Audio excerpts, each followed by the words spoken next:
ಇಂದೇ ಡೌನ್ಲೋಡ್ ಮಾಡಿ ಮತ್ತು ನಿಮ್ಮ ನೆಚ್ಚಿನ ಶೋಗಳನ್ನ ಆನಂದಿಸಿ. ರೀ ಅದು ಯೋಳಿಸ್ನವರ ವಾದ ಮಾಡಿದ್ದು ಚಂದ್ರು ಅಣ್ಣ.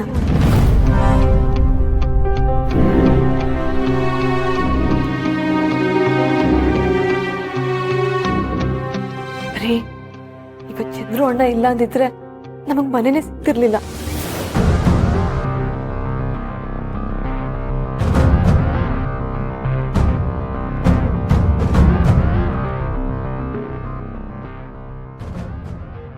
ಚಂದ್ರು ಅಣ್ಣ ನಿಮ್ಗೋಸ್ಕರನೇ ಕಾಯ್ತಿದ್ದೆ. ತುಂಬಾ ತಡ ಮಾಡ್ಬಿಟ್ನಾ ಸ್ನೇಹ? ಇಲ್ಲ ಅಣ್ಣ, ಇವಾಗ ತಾನೇ ದೇವಸ್ಥಾನದಿಂದ ಬಂದೆ ಅಷ್ಟೆ. ಚಂದ್ರು ಅಣ್ಣ ನಂಜವ ನನ್ಗೆಲ್ಲ ವಿಷಯನೂ ಹೇಳಿದ್.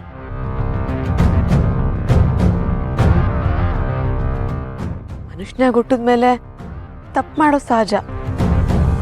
ಅದನ್ನೇ ಮನ್ಸಲ್ಲಿ ಇಟ್ಕೊಂಡು ಕೊರ್ಗೋಕ್ಕಿಂತ ತಿದ್ಕೊಂಡು ನಡೆಯೋದು ಧರ್ಮ ಅಲ್ವಾ ಅಣ್ಣ?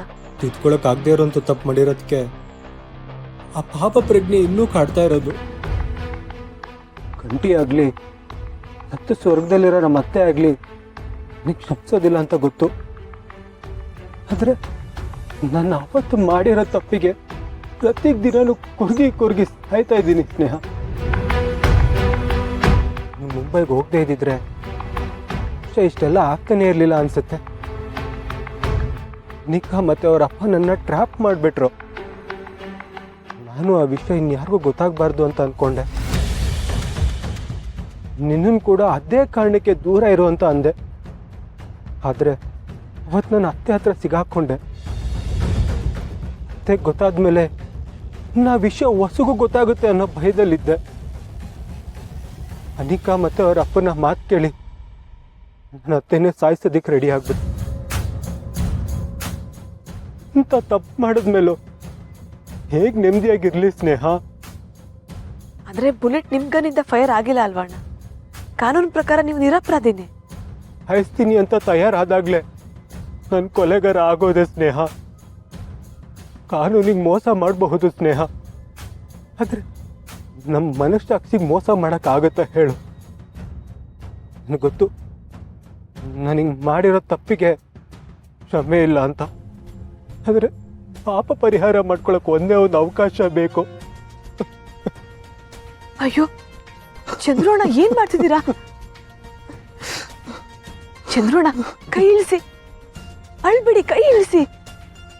ಎಲ್ಲರೂ ಅತ್ತೆ ಮತ್ತೆ ನಿನ್ನ ಹೊಟ್ಟೆಯಲ್ಲಿ ಹುಟ್ಟು ಬರ್ತಿದಾರಂತ ಹೇಳ್ತಿದ್ದಾರೆ. ನೀನ್ ಕ್ಷಮಿಸಿದ್ರೆ ಅತ್ತೆ ಕೂಡ ಕ್ಷಮಿಸ್ದಂಗೆ. ಅಣ್ಣ ಸರಿ ಅಣ್ಣ, ಕೈ ಇಳಿಸಿ ಅಣ್ಣ. ಅಣ್ಣ ನೀನ್ ಕ್ಷಮಿಸಿದ್ಯ ಅಂತ ಹೇಳೋವರೆಗೂ ನಾನು ಬಿಡಲ್ಲ. ಅಯ್ಯೋ ಅಣ್ಣ, ನೀವು ಕೈ ಇಳಿಸಿ. ನಾನು ನಿಮ್ಗೆ ಕ್ಷಮಿಸಿದ್ದೀನಿ, ಕೈ ಇಳಿಸಿ, ಅಳ್ಬೇಡಿ, ಸಮಾಧಾನ ಮಾಡ್ಕೊಳ್ಳಿ.